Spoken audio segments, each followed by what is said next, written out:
You are listening to the HP Outdoors Waterfowl Podcast, Episode 14.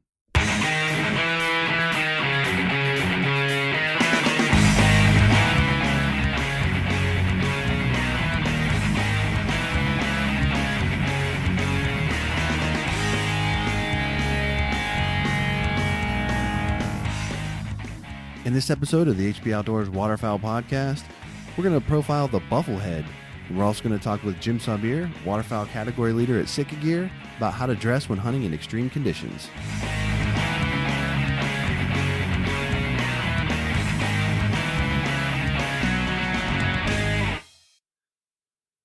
Welcome to the 14th episode of the HP Outdoors Waterfowl Podcast. I am your host, Josh Palm, and I am joined, as always, with my co-host, Dan Harushka. Dan, how are you? I'm doing really well. Finally got out in the goose blind again, and we just had a great day. So it was good to scratch that itch on the trigger finger, and we had a 6-man limit in the snow, and I'm sure we'll talk a little bit more about it, but I feel very fulfilled at the moment. Very fulfilled. Well, if you would like to tell us about how fulfilled you feel about your hunts, you can reach us at the HP Outdoors hotline, 724-609-FOWL, 724-609-3695.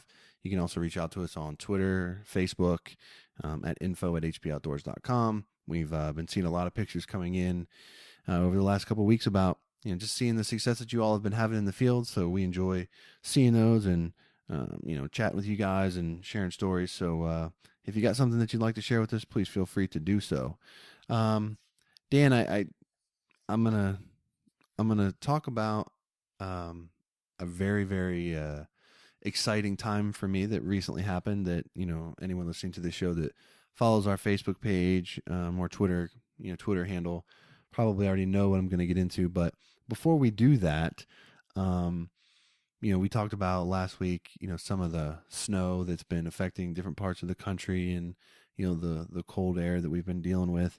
So we thought it would be no better time to have waterfowl category leader Jim Saubier come on the show and talk with us about how to properly dress when hunting in extreme conditions, because, the guys at Sitka Gear probably know it better than most that you can put all the time, money, and effort you want to into your decoys and your getting in position and, guns and calls and all that kind of stuff.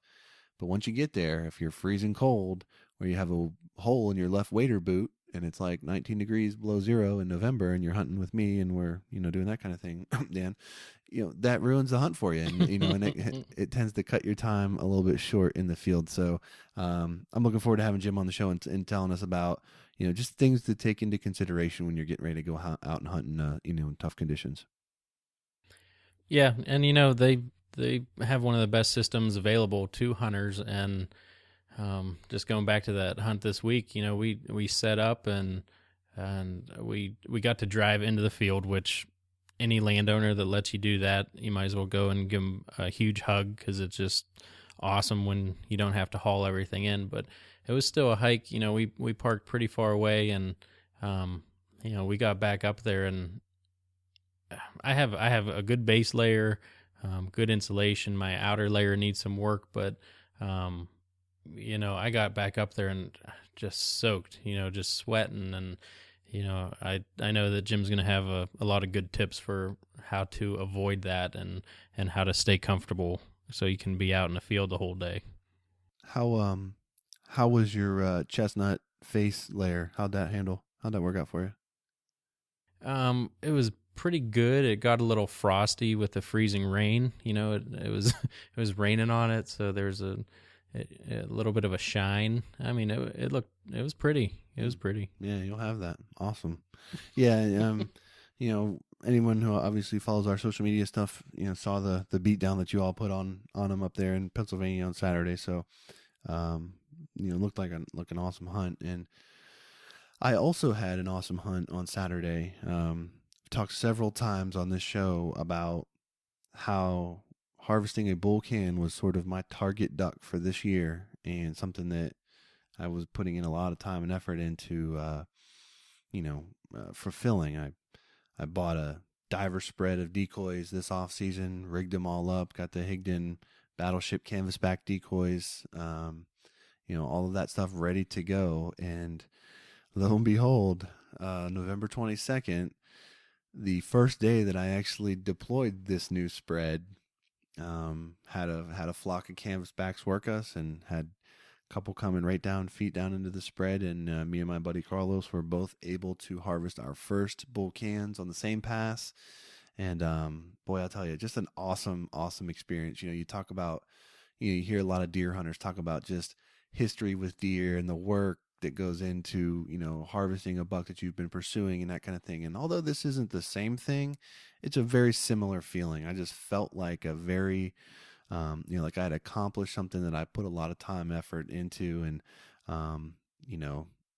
I assure you that the duck is as pretty as I imagined it would be, and it is currently in the freezer, double wrapped in plastic bag, as Tim Schloss from Tim Schloss Taxidermy had instructed us to do, and he will be making a trip to the taxidermist in the very near future to one day be on the wall, so I can always remember the first can that I've ever taken. So, really special hunt for me, and definitely one that I will always remember, for a long time. Yeah, I want to congratulate you on that, and I have a weird feeling that it's not going to be your last. You did put a lot of effort into that, and you got this set up. So, I wish you continued success on those, and they are beautiful bird. It's weird too, because I really didn't expect to even have an opportunity to harvest a canvas back until later in the season. The area that we're hunting, the divers aren't there really yet. We're still seeing a good bit of puddle ducks and that kind of stuff. And we had a couple flocks of divers working us, but nothing in great numbers. And then all of a sudden, like 9:30 in the morning, out of nowhere, here comes this flock of 9 or 10 cans, and the rest is history. So I certainly hope I get other opportunities as the season rolls on. But it's good to know that I've got that box checked early on, and now the pressure's off, so to speak. But so let me ask you a question. Okay. Once you get that the mount back, every time you look at that, are you going to think about my beard? Now that you said that, there's a strong likelihood that it may not happen every time, but I'd be lying to you if I'd told you that it would never happen. So that's sort of unfortunate. That's kind of an unfortunate situation. But either way, it's going to be on the wall. That's and creepy. I'm going to be proud of it anyway. So,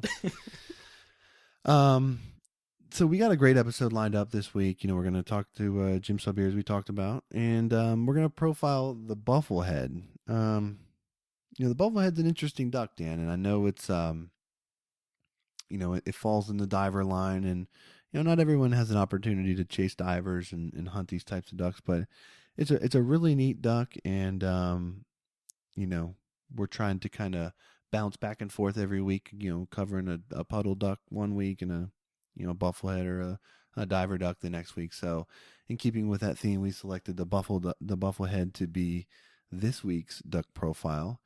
And anything you'd like to add before we get into the profile segment here? No, I just, I'm in full force right now on waterfowl, and it feels good to be back. We here Monday after Thanksgiving, I'll spend a day for rifle for whitetail, the opening day up here in PA. But I'll just go back to the fulfillment again. It's in my blood to be out there chasing waterfowl, and I'm excited to be back. So, one more thing, you mentioned the Facebook and Twitter and everything. I love when people send pictures. So anyone who has, thank you. And, we always like, seeing that and keep doing it. So send us your success. Speaking of pictures, you recently posted a picture on our page of a hunt where you had taken Kimber out. And was that her first hunt of the year? when she retrieved that No, merganser? no, she got out. Oh, she did some hunkers on a goose spring. hunt. Yeah. Yep. How fired up was she to get back out and chasing ducks?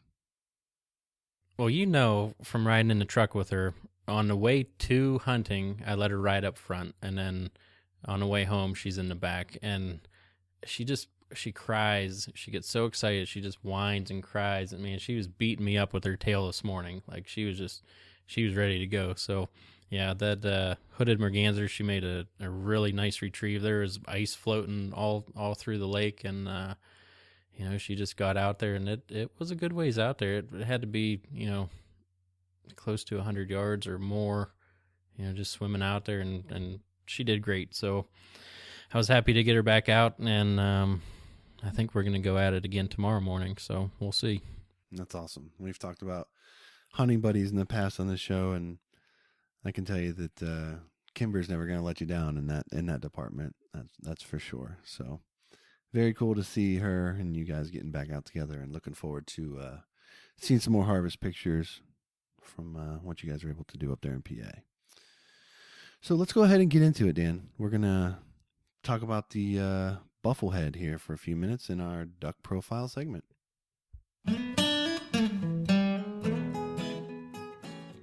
Yeah, the Bufflehead, the male is coming in about 15 inches and the female is about 13. The weight, the male's quite a bit bigger, probably, the female's about 75% or 25% smaller than the male. The male's about 1.1 pounds, the female 0.7 pounds.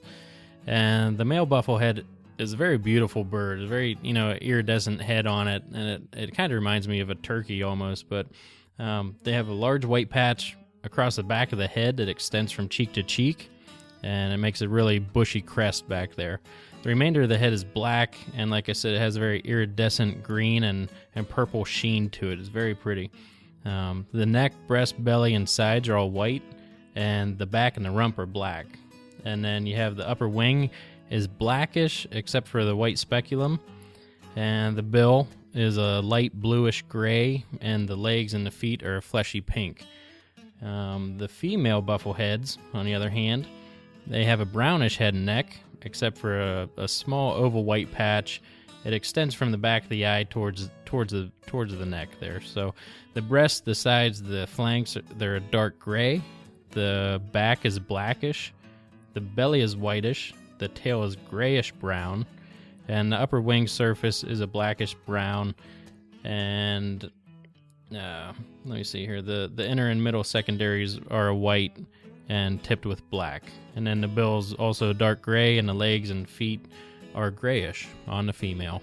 And that's a little preview of the beautiful Bufflehead. Yeah, the Bufflehead drake is really well known for those pink, fleshy feet, colored. So, the Bufflehead's an interesting bird when it comes to the breeding habits.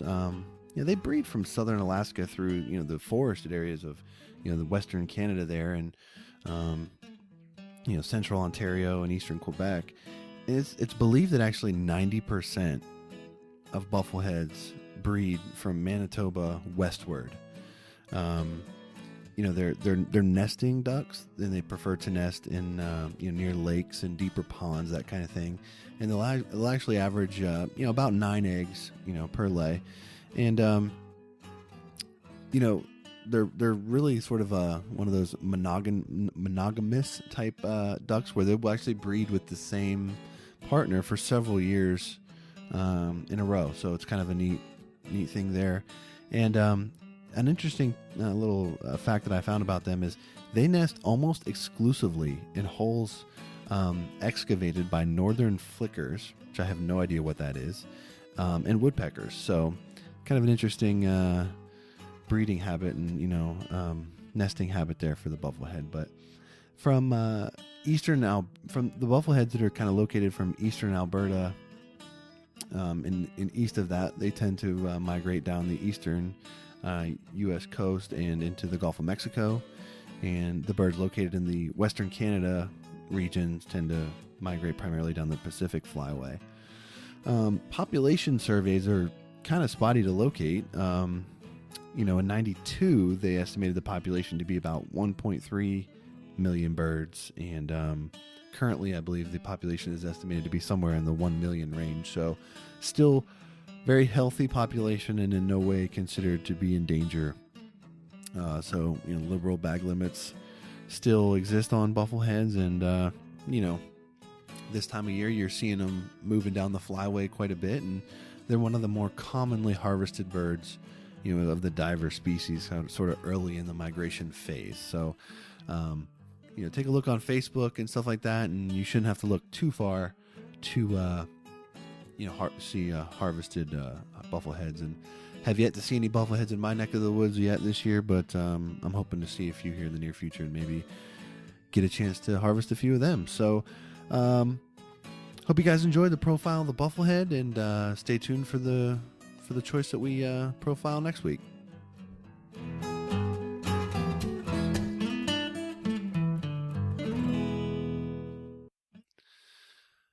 Okay, Dan. We're going to be joined by Jim Saubier. He's waterfowl category leader for Sitka Gear here in a few minutes, and we're going to talk with him about how to dress appropriately for extreme conditions. But before we do that, I wanted to just make sort of a general statement about Sitka Gear as a product as a whole.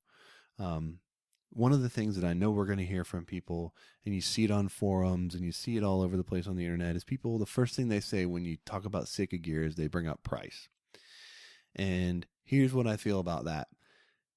Everybody obviously has their budget and the means that they're able to, to spend on hunting and waterfowl gear and that sort of thing.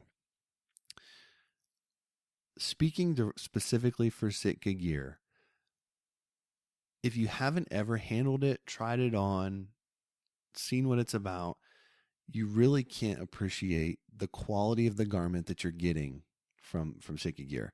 So, I'm not saying that you can't go to Dick's Sporting Goods and get a great, hunting gear setup, because you can.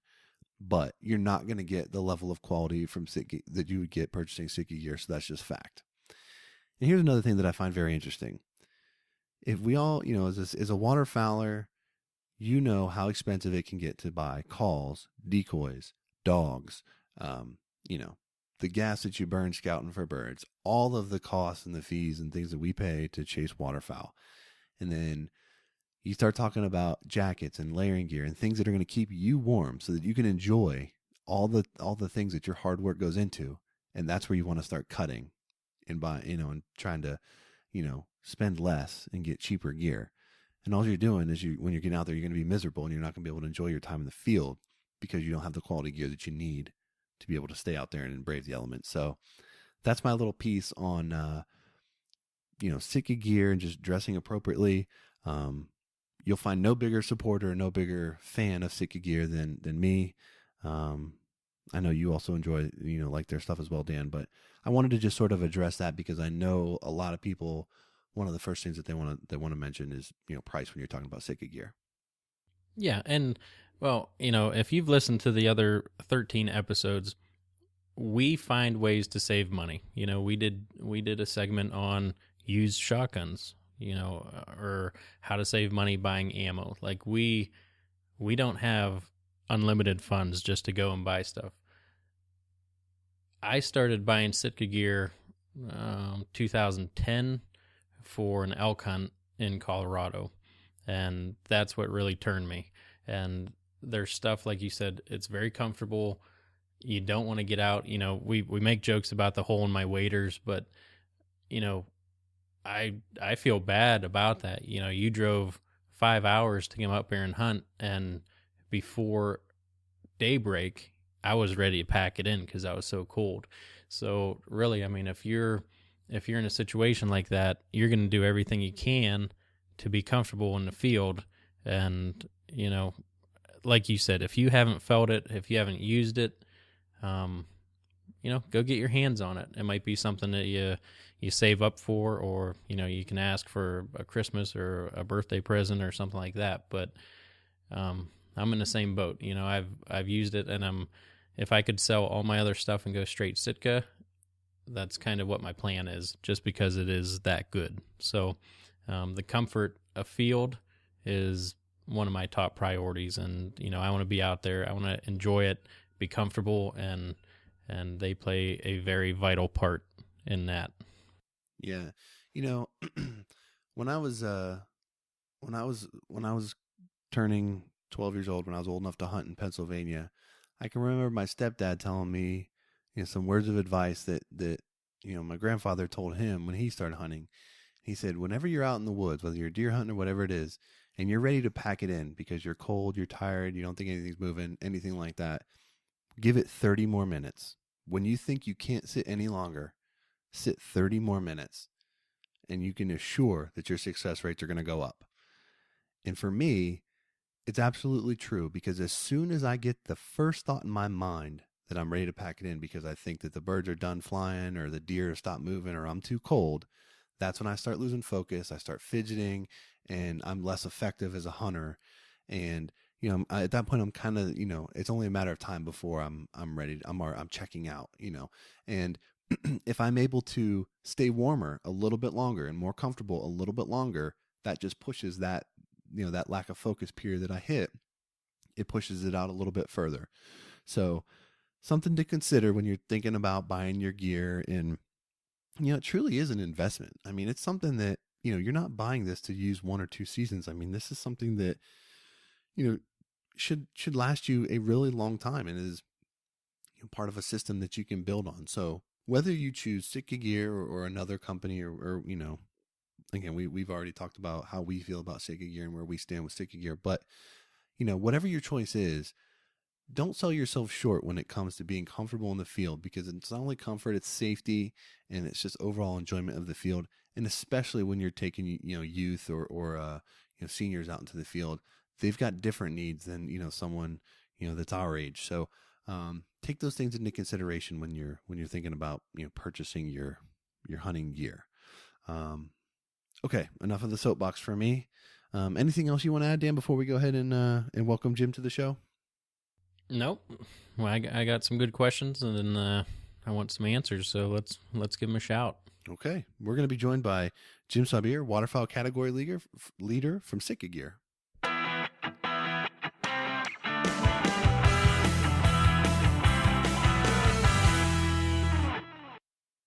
All right, joining us on the show, we're really excited to have a chat with Waterfowl category leader from Sitka Gear, Jim Saubier. Jim, how are you? Good, thank you. Jim, we got a lot that we want to get into with you.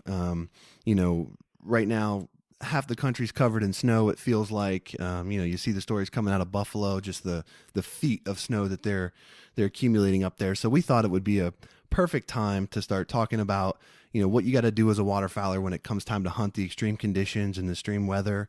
And before you can even think about setting decoys and, spread strategies and things like that, you have to ensure that, you as the hunter can get out and, stay safe and stay warm and stay comfortable to put the time in the field that's required, to hunt these conditions. So, we thought there'd be no better guest to come on and talk about this topic than you guys and the products and stuff that you offer through Sitka Gear. You guys are, at least in our opinion, sort of the leader in this category when it comes to waterfowl gear and the systems and all of that stuff. So we're really excited to have you on the show and kind of talk to us about this. And I'd really like to just sort of get started just by kind of simply asking, what are some basic things that a guy needs to consider when he's getting ready to hunt, an extreme condition situation?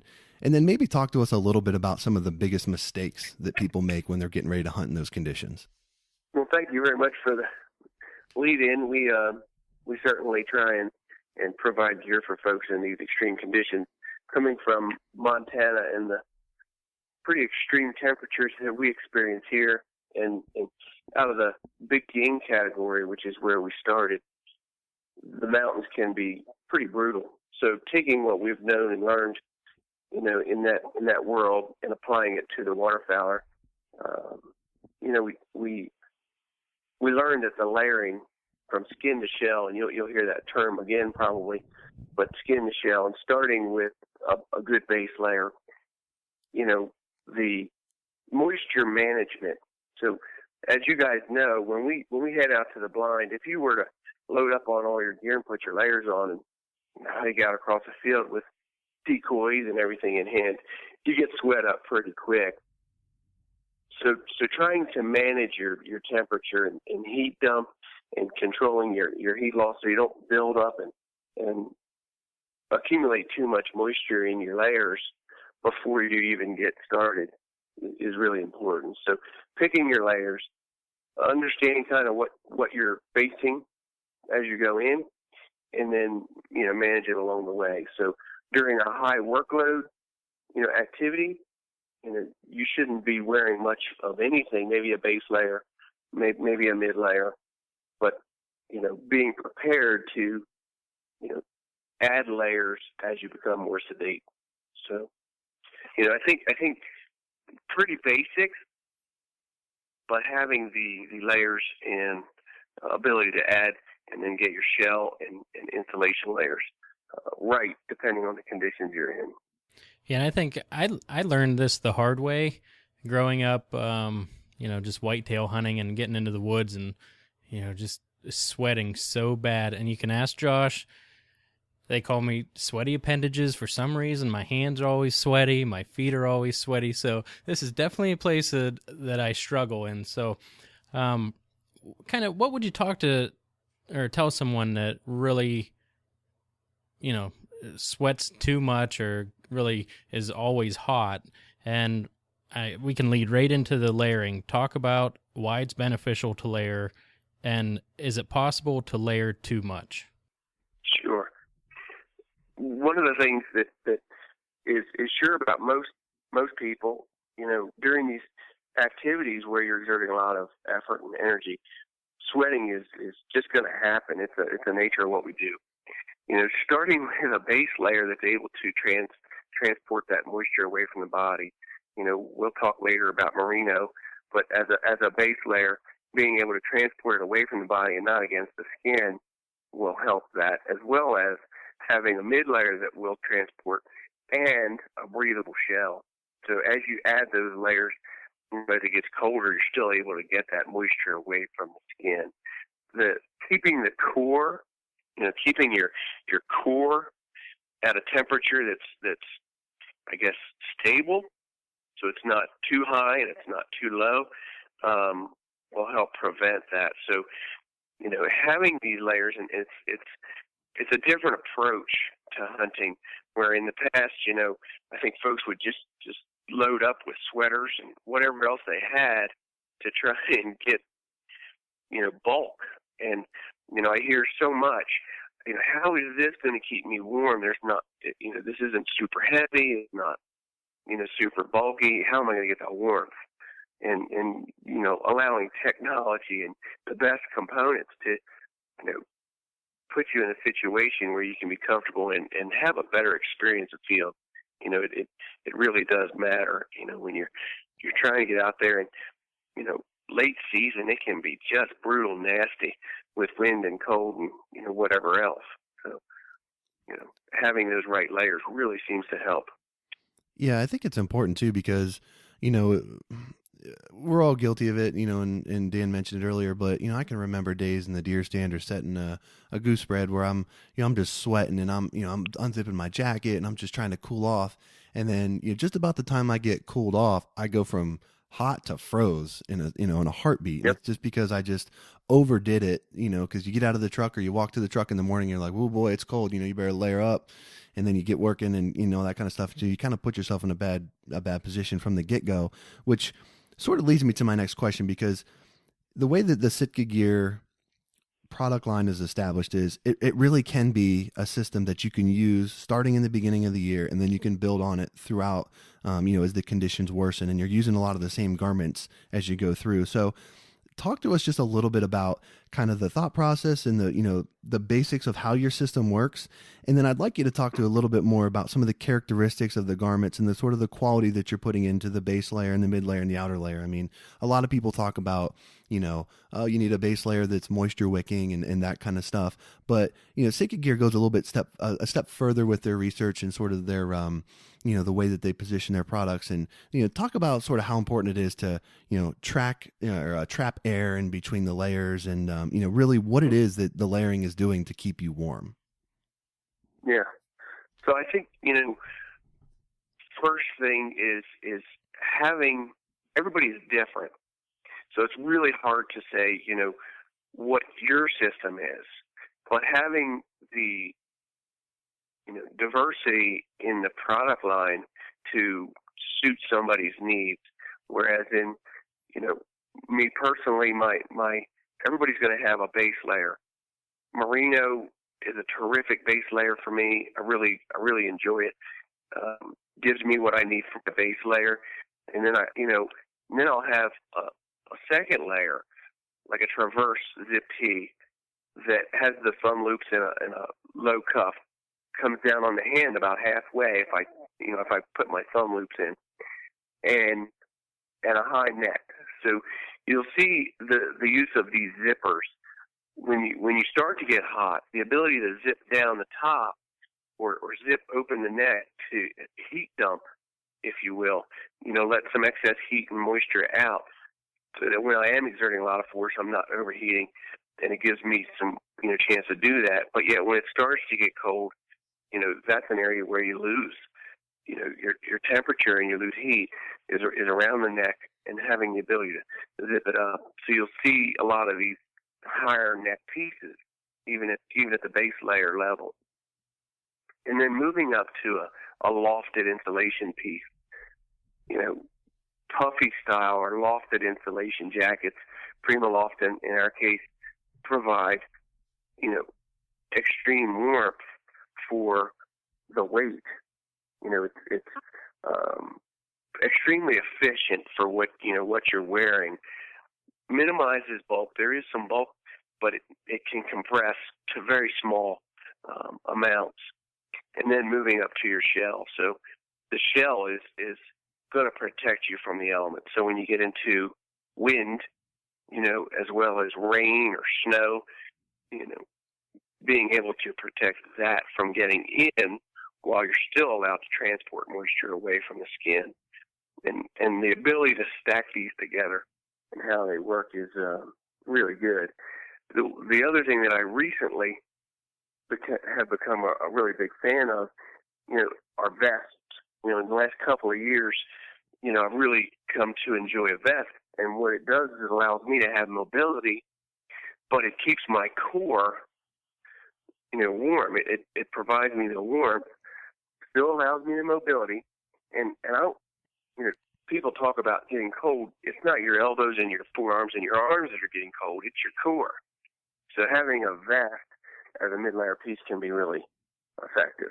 Yeah, and even, that shows with your guys' research, even, through the Hudson jacket, once it gets down towards your hands, it's not as thick down there. And it really, it comes into play a ton when you're trying to swing a shotgun around to make some shots. So, I think you guys have thought about just about everything. But let me ask you, Jim, here. Okay, so you guys started out in the mountains. You were doing the whole big game series there. So when Sitka started to develop their waterfowl product, what kind of, where did you guys focus? What did you kind of think about and really want to do for the waterfowl line? Yeah, you already made mention of the mobility. In big game, you're lucky to have one shot opportunity. In waterfowl, you hope to have a bunch. So there's a lot more opportunity to shoot your gun, a lot more activity around the swing and how to do that. So mobility is important. Weather, is another factor. A lot of times in the fall and in waterfowl regions, we're dealing with some extreme weather, whether it's rain or snow or just cold temperature. So how to protect ourselves from that environment. The other thing for waterfowlers is, the feature sets. How do you maintain storage? Pockets. Pockets are for two things. They're either to put your hands or they're to store stuff, and not really to be confused between the two. So, if it's a storage pocket, it should be designed as a storage pocket. If it's to put your hands, then it should be comfortable and at a normal position where you'd want your hand. So for the waterfowler, oftentimes, if you're wearing bibs or whatever situation, you're in a blind or you're wearing waders in the water, the high hand pockets are really, really comfortable. That's a very typical place where you'd want to put your hand. So, the location. The other things that we do are the fit. That's something that we've done all along. Our garments are extremely well designed around the fit and articulated, in the knees, for pants, and as well as the way the jackets fit. Fit is really important. If it's too bulky or too big, it's not going to perform the way it needs to. So, I think that's another takeaway where folks they'll say, well, I need an extra large, and I'll see them put it on. I'm like, that's not going to serve you well. You really are a large. Let's go back and try and put a large on. And, people have just gotten in a habit of wearing a size too big so that they can stack huge layers underneath them and not be too much like the, Stay Puft Marshmallow guy. So, how that fit comes into play is really important.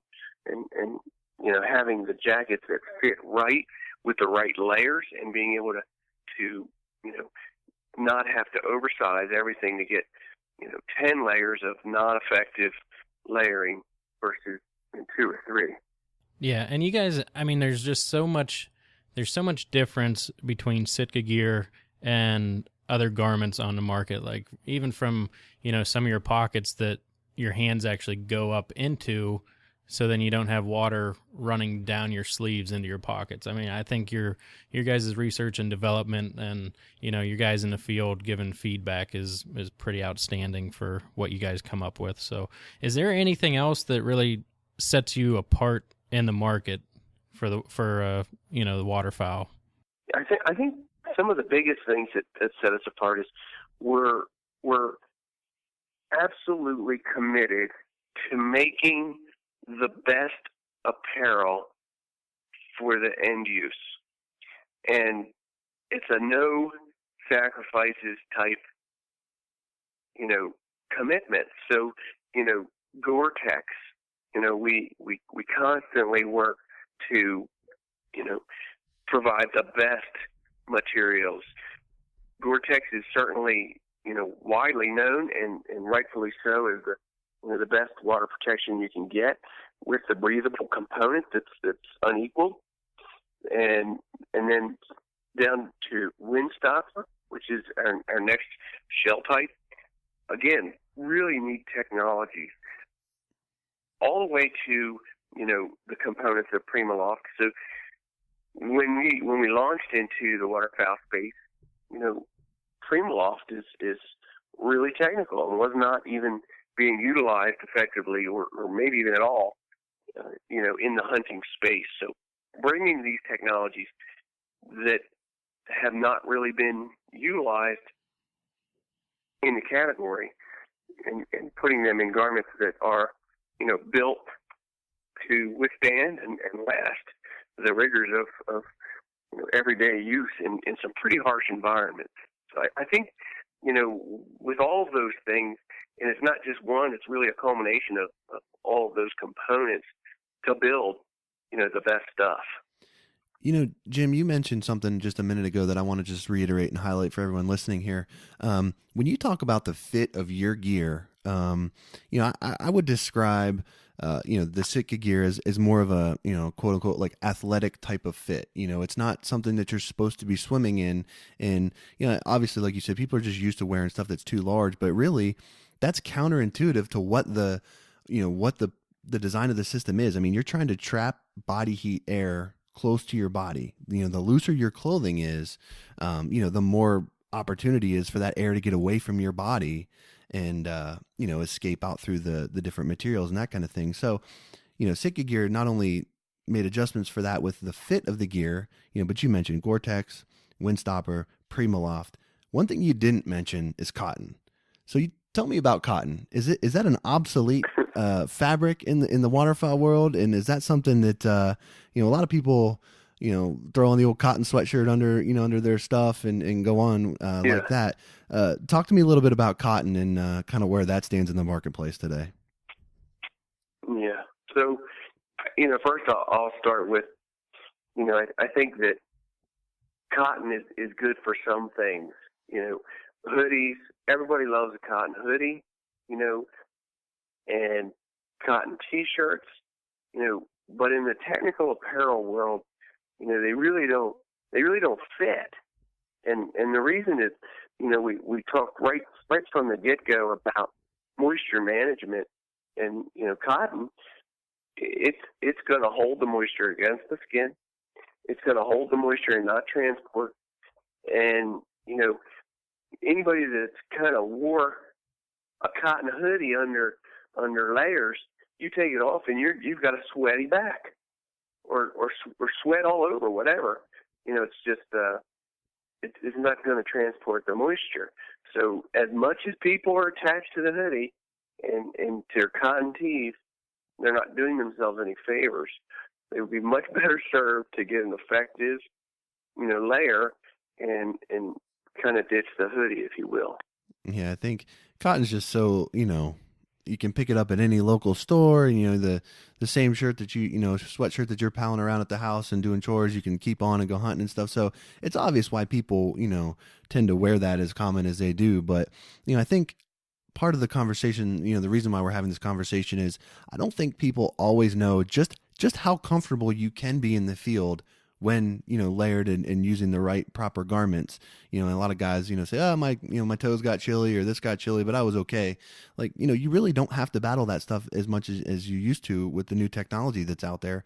And one of the sort of game changer products, in my opinion, and material that's sort of come to the market is merino wool. You touched on this a couple times, but, for guys that don't know, just talk to us about, how incredible merino is and just how effective it is and why you like it so much. Yeah, so merino to me, so we offer a merino base layer, and the merino bottom and the merino core or merino zip tee for the top is just a fantastic layer in that it's very lightweight, so it's a very thin material, not like some of the base layers that I think we're used to wearing. And it has an extremely high warmth to weight ratio. So, you put on this thin layer and you feel like, is that going to really help? And I've been amazed at, and it's not just that it keeps me warm, it's that even when even when it's warmer outside, I don't feel hot. So I can wear it, and as it heats up during the day, I don't feel like, oh, this is terrible. It transports the moisture away from the skin. It doesn't, it continues to provide, warmth, but it also doesn't overheat you. So, I really learned to appreciate that base layer. Other base layers, so we offer other base layers as well. I just personally choose the merino just based on the weight and comfort. And the other thing about merino, not that it makes a whole lot of difference to waterfowlers, is that it doesn't hold or fester odors. So you can wear that top all day in the field, or if you're at camp somewhere, or you're in duck camp where you don't have facilities. Guys wear them 6-7 days in the mountains. And it seems kind of odd, but 2 or 3 days. And it doesn't stink at all, when I've been out and needed to wear it multiple days, so that's pretty impressive too. And that certainly works in other pursuits. But, for waterfowlers, if you're out in duck camp or out on the marsh and you're able to wear it multiple days without, feeling like you're going to offend the person standing right next to you in the blind, seems to work out well. And now, for anyone out there that has not tried on the merino wool, this is not your grandfather's old wool pants or outer layer. Like, this is a very soft wool. Like, it's comfortable. You could like you said, you could wear it out on a hot day and it doesn't itch you. It's very soft against the skin. So if anyone thinks that it is itchy, or I've talked to people about it and they're like, no, wool is way too itchy, I can't handle it, it gives me rashes. Like, that is not what this is at all. No. Yeah, I haven't heard, anybody that's tried the merino seems to be, a huge fan. So I think it certainly doesn't live up to some of the bad, I guess, myths, if you will, around being itchy or scratchy or any kind of irritant. Yeah, and another benefit to merino, if it does get wet, you still stay warm, which it doesn't, it seems like it wouldn't happen, but it does, which is something that amazes me a little bit. But Jim, I did have another question for you. Are there different weights of merino, say for different temperatures, if it's warm out or, early season, or if you're, getting late in the season, are there different weights for that?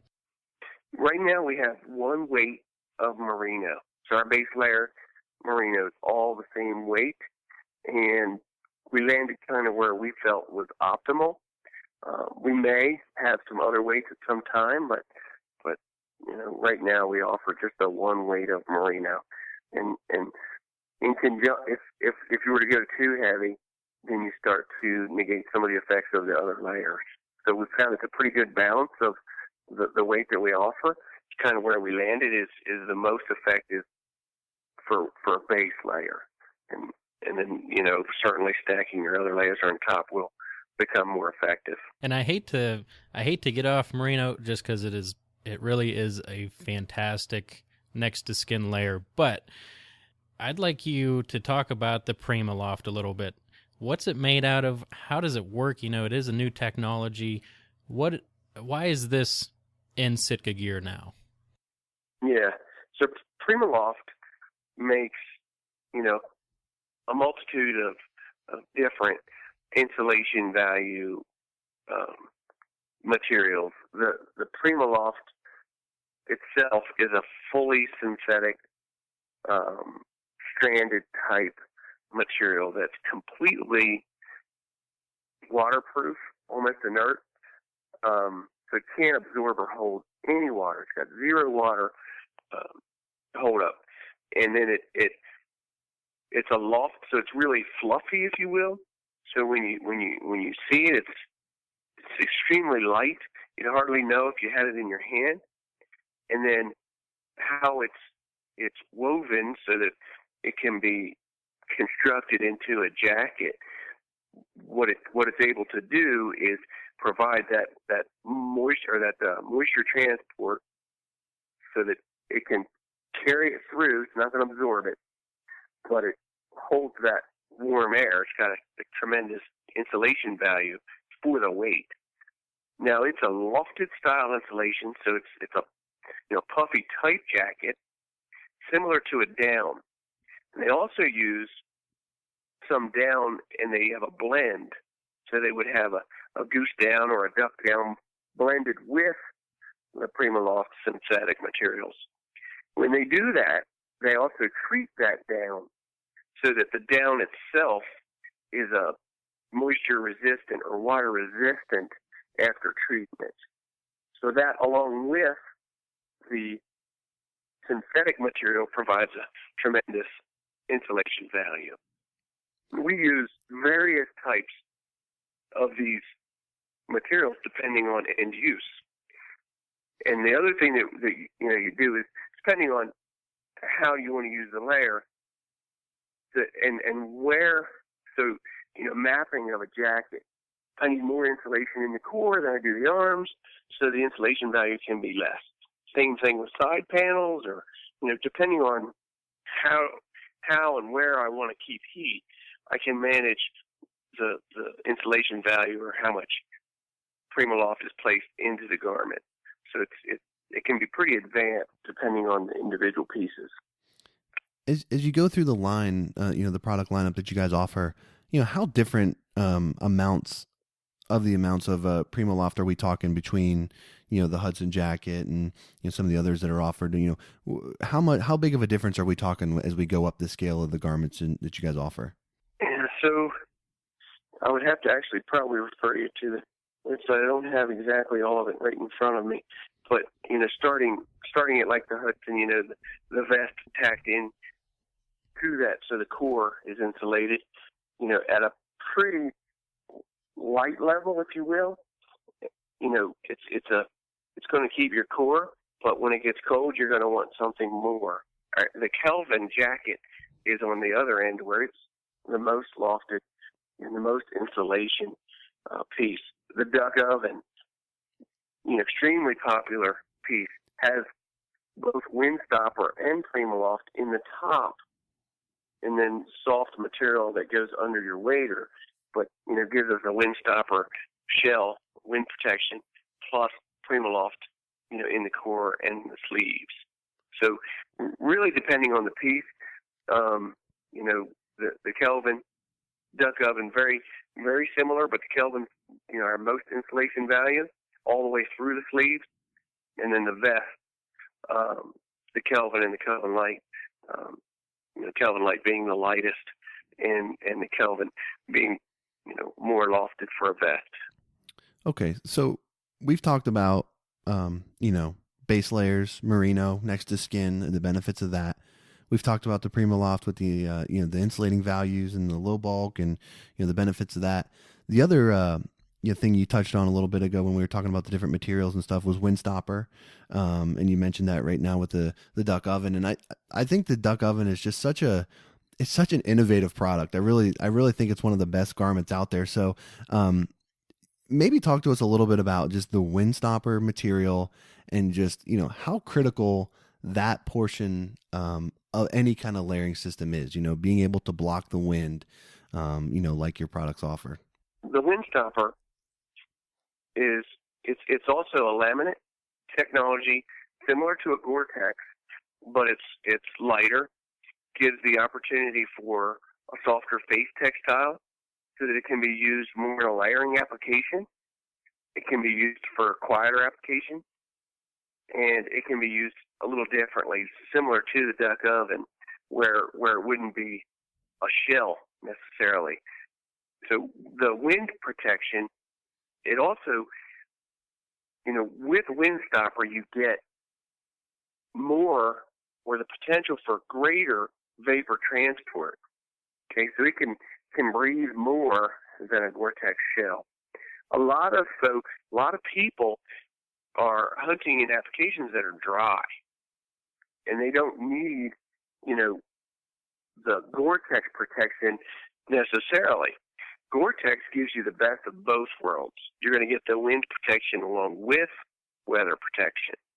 So it's sort of a trade-off. I certainly like my windstopper, but I don't know that I could be without, the Gore-Tex shell. So, for the duck oven, it's a very innovative piece. You get that weather protection and a lofted insulation, piece. But when weather turns sour or whatever, I still have a shell to put on that's more of a weather barrier. Yeah, I think the windstopper, well, just, thinking back over hunts, and like we were saying, you get sometimes, if you don't have a system like that, you get so bulky to stop the wind, and that's, you get something like the windstopper, and it's a game changer, like, completely. So that's definitely, something that people need to look into a little more, I believe. It really is impressive. I especially like the Dakota vest. The windstopper vest, very thin, can be worn over. I'll wear it a lot over a merino and a traverse, and then my Dakota. And the vest, it gives me my high pockets. I love those hand warmer pockets, and it protects my core and provides me a tremendous amount of warmth for what I'm wearing. So we've talked a ton about, keeping your core warm. Let's talk a little bit about your head and neck and face area. And what kind of products does Sitka have to help guys out in that area? The head and neck is, there's always heat loss there. So, you think about how to, we went all the way back from our base layers, and we talked about the high zip collars, and protecting the heat loss in the neck and out of your core. Head's the same way. When you sweat, you're losing a lot of heat out of your head. Lots of ways to keep your head and your neck warm. The thing that I had, when it's kind of funny, you talk to people about their favorite piece, and the neck gaiter comes up an awful lot. Tremendous piece for what it is. A very simple neck gaiter, super comfortable to wear. Has the stretch and the awesome fleece feel, but provides a lot of warmth. You can actually cover your face, push it down your neck. It packs up really small. Does a great job. Moving up to the head, the Hudson hat with the ear flaps and the fleece lined and a Gore-Tex shell. Really a wonderful hat. Being able to have that warmth. For most of the time, I can wear a Windstopper Dakota beanie. Does what I need, allows my head to breathe as much as it needs, and when I'm in high energy or exertion or output, I can just stuff it in my pocket, in the cargo pocket or whatever. So it is still about moisture management. I don't want to wear a hat or a neck gaiter or anything when I'm setting decoys or working hard around the blind or whatever I'm doing. But being able to put those on before I get chilled is how I like to manage those things. Yeah, and it really is a complete system when you think about it. I mean, I think just so many people don't listen to their body and what they actually need at certain times. Like, Josh said, sometimes it just feels cold outside, so you just get totally bundled up with everything you're going to do and put on, and then before you know it, you're just frosty. So really, if you listen to it and if you have the system, it's something that it's just, you will never go back to your old ways once you try it. That's for sure. But I wanted to ask you one more thing here. What does, if anything, does Sitka have or prefer for your feet? That's another area. My hands sweat, my feet sweat. Does Sitka have anything for that? Yeah, it's feet. I don't know. It's one of those difficult things. I don't, with all that we want to focus on and all the opportunities, it's very difficult for us to remain focused. And footwear or socks, things like that, aren't in our periphery at this time. So, it's almost essential that we focus on the things and the tasks at hand rather than get distracted. And right now, footwear is one of those things. So kind of along with that, with footwear, another big part of the waterfowlers, gear and essential piece is waders. Sure. Any chance that we can expect a wader line from Sitka Gear anytime in the future? I don't know what the future would bring for waders, but I can tell you it's definitely on the radar. Waders are a big deal for waterfowlers, and the way we use waders are different than others, and how to best protect ourselves and provide comfort. I think when we do decide, or if we decide to bring that to market, it's because we'll have a good solution, and that's really what our products come from is being able to bring a solution to the problem that enhances your hunting experience. When we can do that, with a wader solution, I think people will be really excited and receptive. Yeah, I mean, there's a lot of waders on the market, and you don't have to look real hard to find people that are upset with their waders for one reason or another. So I can empathize with that. I can share an experience. We were body booting on the Susquehanna Flats, and the photographer that was with us had a pretty bad failure with waders, and that's probably the worst possible way to find out when you hop overboard in a body booting situation and you're submerged up to your belly button in cold enough water to make it really uncomfortable quick. So out of the 5 people, 2 people had wader issues that certainly detracted from their hunting experience. So. It's recognized. It's a big issue. It really is. Yeah. We've shared a story on here many a times about a hunt that Dan and I had last year on just a bitterly cold day, and he decided to have his left boot virtually filled with water, so it kind of cut our hunt a little short. So I think Dan can relate to that story quite well. I feel for him for sure. So, Jim, we've talked a lot about the products that Sitka Gear offers, and just the methodology behind why a layering system is effective, and things that need to be considered when getting ready to hunt in extreme conditions. I wanted you, though, to just take a moment for everyone that's listening. And, although this isn't necessarily related directly to hunting extreme weather, Sitka Gear has a really unique, OptiFade concealment pattern on the garments that they offer in the Waterfowl lineup. And I'd like you to just talk a little bit to that pattern, and as far as, just the research and the development that sort of went into that pattern, because it's different, from what the majority of the other options are on the market for waterfowl hunters. Absolutely. So Gore developed OptiFade in conjunction with some, animal science and camouflage experts, and just like the way they approach any other issue, it's pretty methodical. It's science based, and it has to have real merit.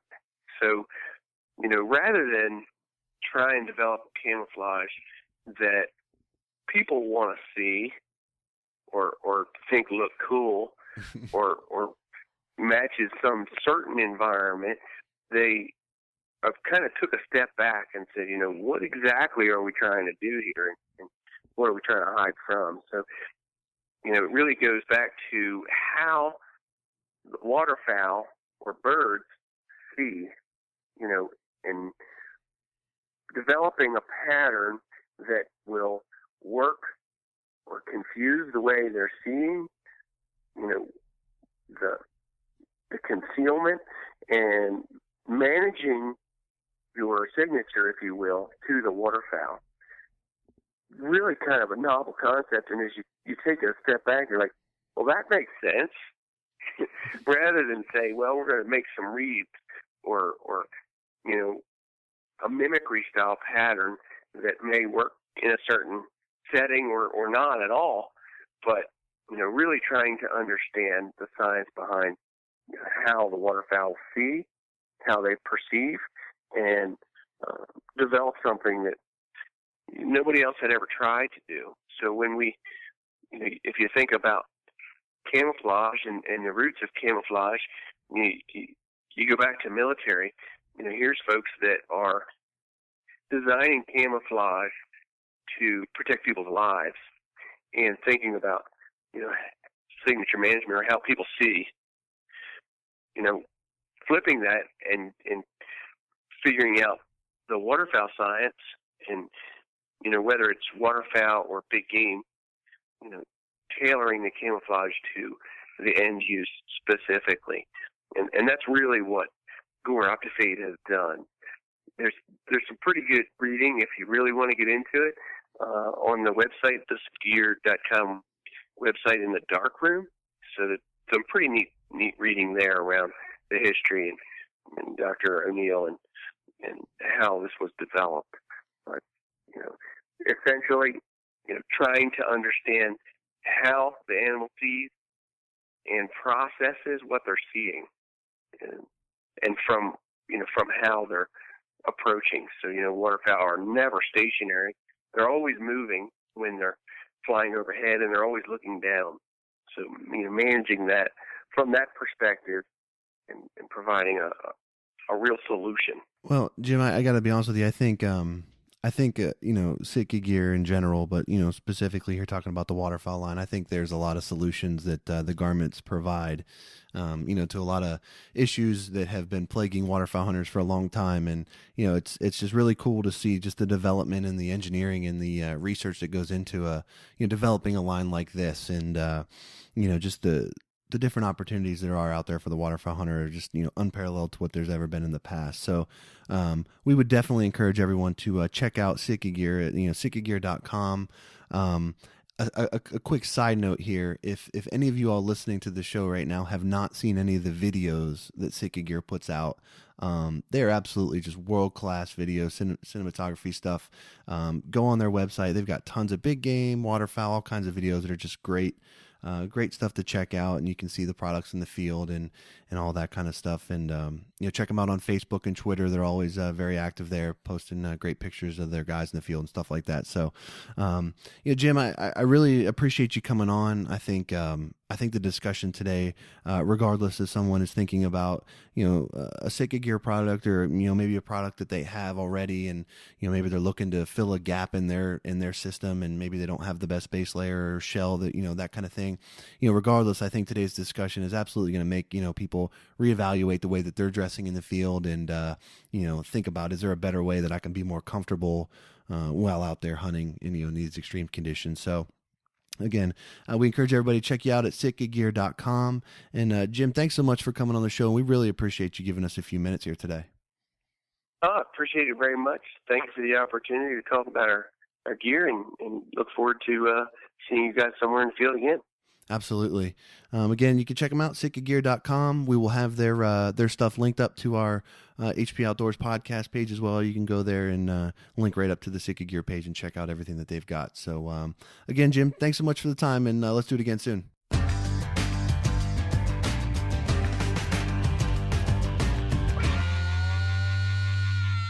Well, there you have it. What do you think, Dan? It was, we knew that they had a system, but the amount of research that goes into everything, and it's mind-blowing that, I don't know, I just want to buy all their stuff, to be honest with you.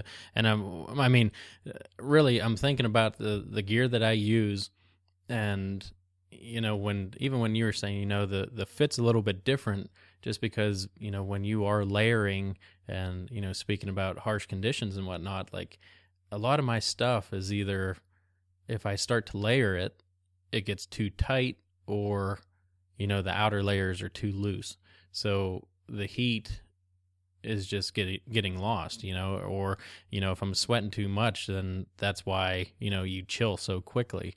And there's just, so many points, and, they have a huge R&D department, the research and development, and, it really shows, they're top of the line, and like we said before, they are expensive, but there's a reason for it. It's the best out there, and with the systems they have, if you think about it, if you purchase an early season system or outfit, and then you have late season stuff, you can just use the same system throughout the whole thing, and pretty much the price is going to even out. So when you think about it in that regard, it changes the game a little bit. Right. And expensive is a relative thing. I mean, for me, I had 4 days of early duck season in October, and it rained every single day.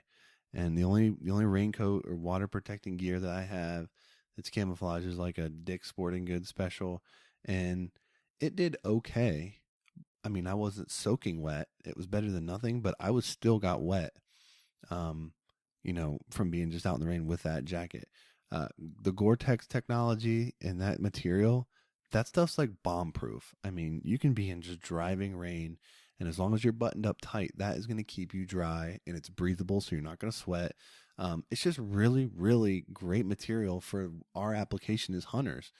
And, we talked about it with Jim, but I mean, just the ingenuity and the forethought that they put into some of their garments is impressive. The duck oven jacket for me is just a masterpiece. I mean, it's got what you need up top, and then in the portion that you're going to tuck into your waders, it thins down to just a nice tuckable material. I mean, I can't tell you how many times I've struggled with tucking bulky jackets that I have a hooded sweatshirt on underneath, into my waders.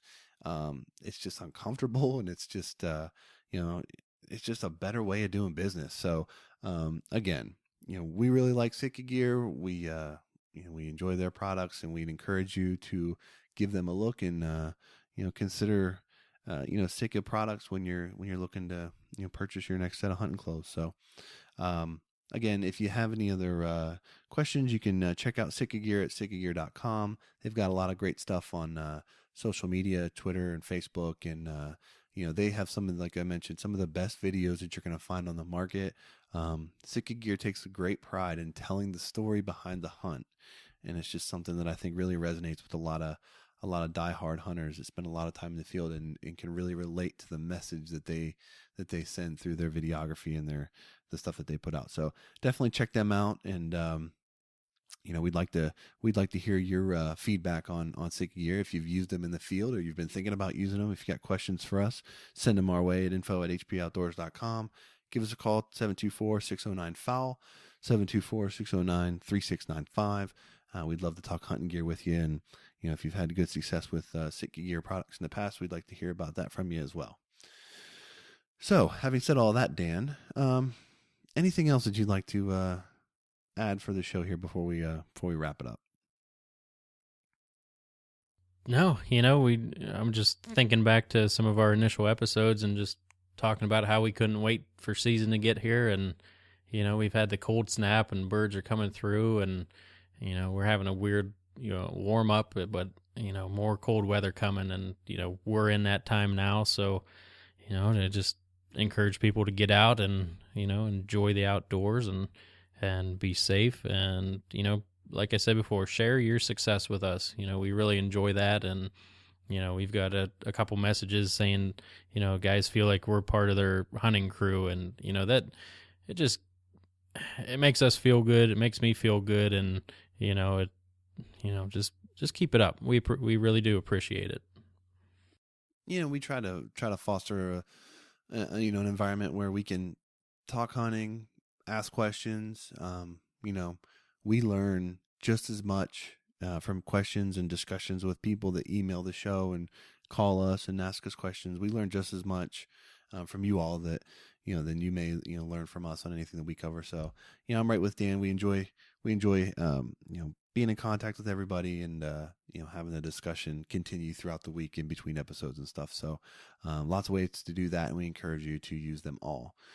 Dan, you touched on the cold snap and the hunting season, and that's almost a perfect segue into this week's parting shot. So we talked about getting the cold weather that's going to be moving into the area, and birds have been on the move and pushing down through the area, and just about that time, once you know it, the duck split is going to end for me here in Virginia at the end of November. And it's going to go out for 2 weeks, a little bit over 2 weeks. And the first Saturday that it comes back in, I was really excited to maybe get out and get a chance to chase some divers. And my wife told me that she's made an appointment for us and our son to go see Santa Claus. Breakfast with Santa Claus that morning at 9 a.m. And initially, a little bit upset. But then I kind of take a step back and kind of keep things in perspective. And that's sort of the message of this parting shot is, we all enjoy hunting and we love chasing waterfowl. And, the holidays offer a great time away from work to do that kind of stuff. But always keep in perspective as to what's important and the priorities in your life. And, there's going to be other days where I can get out to the blind and chase, ducks and geese. But, I wouldn't miss a morning, with Santa Claus and my son, watching him see if he made the naughty or nice list. And hopefully Santa doesn't have to ask me because I might have to weigh in on that a little bit. But enjoy the holidays and make sure you make time for that stuff.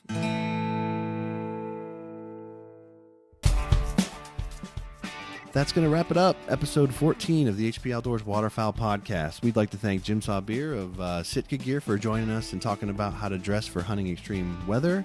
We hope you enjoyed the Bufflehead profile, and you can check out all the profiles from the ducks we've covered so far on iTunes.